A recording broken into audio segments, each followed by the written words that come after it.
Nasagasaan ang isang babaeng ralista sa Maputo, Mozambique. Makikita sa video, mabilis na umaandar ang military vehicle na yan para itaboy ang mga ralista. Nasagasaan na pala nito ang isang babae. Sumaklolo mga ralista. Kinumpirma ng militar doon na may nasagasaan nga ang kanilang military vehicle at nagpapagaling na raw sa ospital.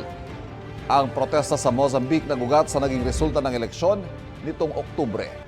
Natalo ang pambato ng oposisyon kaya naglunsad ng kabi-kabilang protesta sa kanyang mga taga-suporta.